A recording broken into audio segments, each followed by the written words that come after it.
You've played the roles, met the expectations, and done everything right. So why does it feel like something's missing? Welcome to the Unwritten Woman, a space for the woman who knows she's more than the life she's been given. I'm Kristen, author of Unlocking Authenticity, a journey from people-pleasing to empowerment. And I know firsthand what it's like to break free from the mold and start rewriting your story. Here, we have real conversations about unlearning, unbecoming, and stepping into the fullness of who you are on your own terms. So grab your favorite drink, get comfortable, and let's dive in. Hey, beautiful people.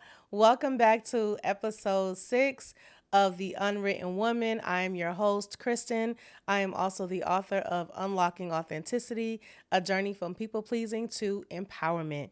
And we are back for another episode, and we are going to be diving in a little bit deeper. If you notice, if you've been on this journey with me, then you know every episode we get a little deeper and a little deeper and a little deeper. Well, we kind of started out deep. I'm not going to lie.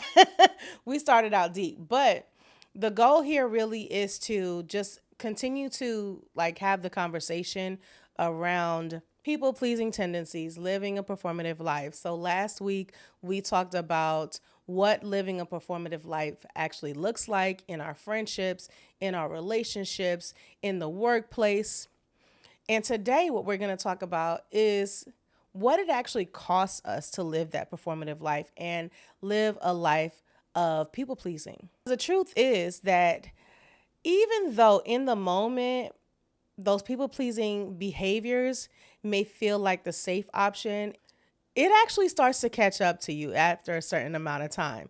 And so we're going to talk about what that feels like and what that looks like. And maybe you might see some of your own experiences as we talk. And then, of course, at the end, we're going to jump into a reflective activity. So if you don't have it yet, go ahead, grab your journal and your pen and maybe your favorite drink, and let's dive in. Here's the thing about being a people pleaser that people really actually don't talk about. It's the weight that we carry. It's the exhaustion and the isolation sometimes that we feel, and even the quiet fear of being authentic. That if people actually saw who you really were, what would they say?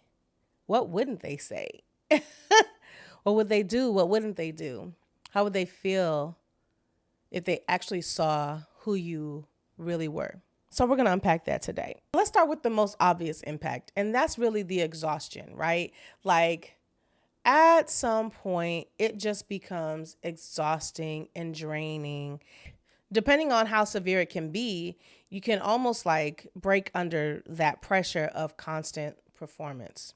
When you're constantly performing, you are hyper aware, hyper vigilant of how other people around you feel, what they're doing. You're constantly assessing the situation. You're worried about how you're being perceived. And at some point, it just becomes too much. Just becomes too draining. You're saying yes when you want to say no. You're carrying all this emotional weight that really isn't yours to carry. You're sacrificing your rest, your peace, your mental clarity for others to be comfortable. You're editing yourself. You're creating these characters and these personas that really aren't real, right? And you're constantly morphing into this version of yourself to, depending on who you're with, that you completely lose yourself. But above that, over time, you burn out. Burnout. We talk about burnout in the workplace, but burnout in friendships, in relationships, in marriages, because you've been performing for so long and now you've just been overworking yourself. So I did a little bit of research and I just want to share this with you, right? So studies have shown that people pleasers actually experience significantly higher levels of emotional exhaustion, anxiety, and even physical symptoms like fatigue, headaches, and insomnia. And here's the thing. Here's what I want to point out. And I'm going to just say this. I can only speak for myself. Okay? What I will say for myself is that for the longest time, I dealt with migraines. I I felt so like unmotivated. I was constantly tired. And now it all makes sense. It's like, oh, so it makes sense. So these two things correlate. I was constantly performing to remain in a relationship or to remain in this marriage, right? I was constantly overperforming at work. I would wake up in the mornings and literally opening my eyes was the most painful thing because of these terrible migraines that I was having. Oh, now that that is gone, I definitely don't have migraines as frequently as I did, right? And, I could go months and months and months and not experience a migraine, not even have a headache, right? And now I can understand, oh, I changed my life. I changed my lifestyle, right? And now it's like, oh, so all I had to do was kind of just release that. Oh, just live authentically and not have migraines. Wonderful. At some point, if you don't figure it out up here, your body is going to tell you that this is too much. Like I said, burnout doesn't just happen in the workplace. It happens in every aspect of our life. If you are constantly performing in every aspect of your life, that burnout, that exhaustion is going to hit every aspect of your life. What about this? Now, this is probably the hardest thing to actually admit as people pleasers. There's a point where you actually start to feel invisible, or you feel unseen, or you feel misunderstood. Because here's the thing. If you're constantly performing or you're presenting this character of yourself that isn't real, people are no longer interacting with you. They're no longer connecting with you. They're connecting with that character or that persona that isn't real. And then it leaves you feeling unseen. Your friends may not even know what your actual opinions are on anything, what your real opinions are. They may not know what your needs are. Your partner, your husband, your wife that you're married to may not know when you're actually hurting because you're performing. You keep a smile on your face, you pretend like everything is okay and it's not. And they have no idea.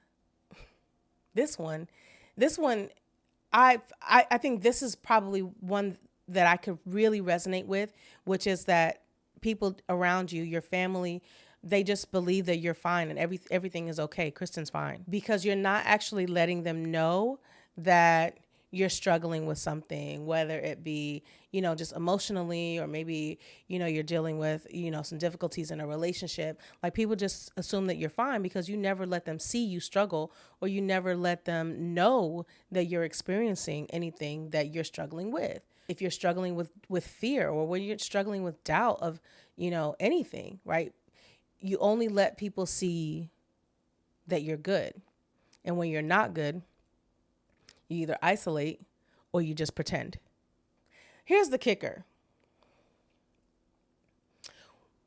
When we've created these characters and we've created the situation that we're in, and now we feel unseen, now we feel misunderstood, now we feel unloved and uncared for, and then we get frustrated. Here comes the frustration.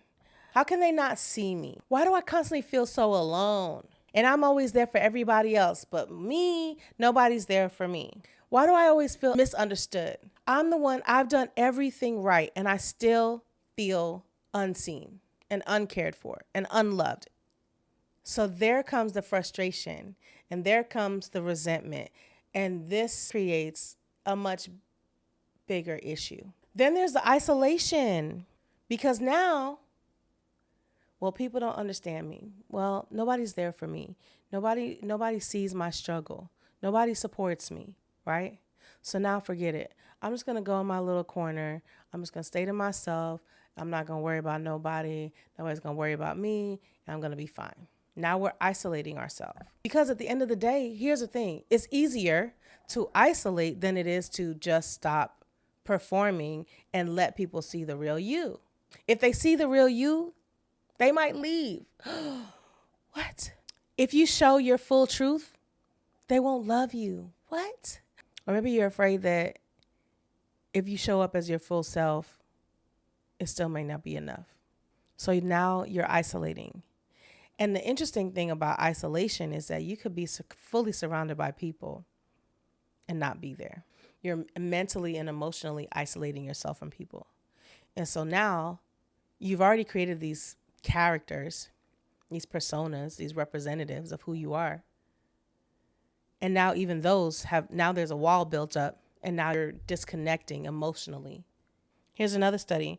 According to research in the Journal of Social and Clinical Psychology, people pleasers report higher rates of loneliness and lower levels of authentic connection despite being highly social. How is that possible?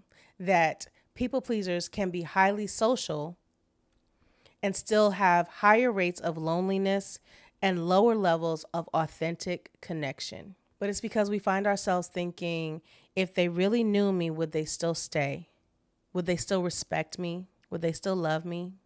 And that kind of fear can be very, very paralyzing. The truth is that people pleasing is literally an identity trap, because what happens is now you're already questioning how other people see you and how they feel about you, right? Creating this idea in your mind of who you needed to become in order to, for people to love you and for people to respect you.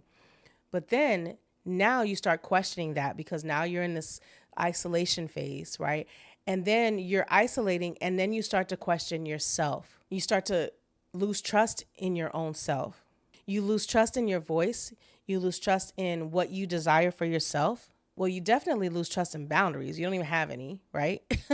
You don't even have any boundaries. So we could just take that off the list. You lose your self-worth because you know that you're not showing up as yourself. And then when you start to question how people feel about you, you start to attach your self-worth to what you think people's opinions are of you. And so now there's a lot of negative self-talk going on, all because you're afraid to show up as your authentic self for whatever reason. You become fully disconnected from yourself. Because remember what we talked about, right? The more and more you live these characters, the more and more that you show up as these different versions of you for different people, the true you, the real you, she is far gone. She's long gone, long gone. And so now you don't even know who she is. You don't even recognize her. You're fully disconnected from her. And the more disconnected you are from her, the more you fear being exposed. And that's why, as people pleasers, what do? We stay busy. We keep going because we don't have time to sit in those feelings. We don't have time to sit. We can't make time to sit in those feelings, because that is where the pain comes from. That's where it gets really uncomfortable and really painful to have to sit in those feelings. And so we're constantly doing something. We don't have time to think. We don't have time to process any of it. So today, what I want to do is I want to give you the space to just name the cost for you. Because what your people-pleasing tendencies, what your performative tendencies are, it's costing you something. And I want you to take the time to reflect on that. And it's not about judgment, and it's not about shaming you. It's really about freeing you from these performative behaviors, from these people-pleasing tendencies. You gotta name it so that you can release it. So here we go. 3 questions, as always, 3 questions. Number 1, where am I feeling emotionally or physically exhausted from meeting everyone's needs? Number 2, where do I feel unseen or misunderstood because I haven't shared my full truth? And number 3, what am I most afraid people will see if I stop performing? Those are your questions for this week. As always, I hope that you will take the time that you need to reflect on those 3 questions and really be honest with yourself. Don't rush through it. Take your time And I'd love to hear your story if you're willing to share. You can drop a comment. You can also send me an email at theunwrittenwoman@gmail.com. And if you are seriously taking on this journey of self-discovery, I encourage you to purchase my book called Unlocking Authenticity, The Journey from People-Pleasing to Empowerment. That's available on barnesandnoble.com. Until next week. Mwah. If today's episode spoke to you, don't keep it to yourself. Let's keep this conversation going. Subscribe so you don't miss what's coming next. And if something in this episode made you think, feel, or reflect, I want to hear about it. Drop a comment, send me a DM, or even share this episode with someone who needs to hear it. And who knows, your comment or question might just inspire a future episode. Because this space isn't just about me, it's about us rewriting our stories together. So let me know, what's on your mind? What part of your life feels unwritten? I can't wait to hear from you.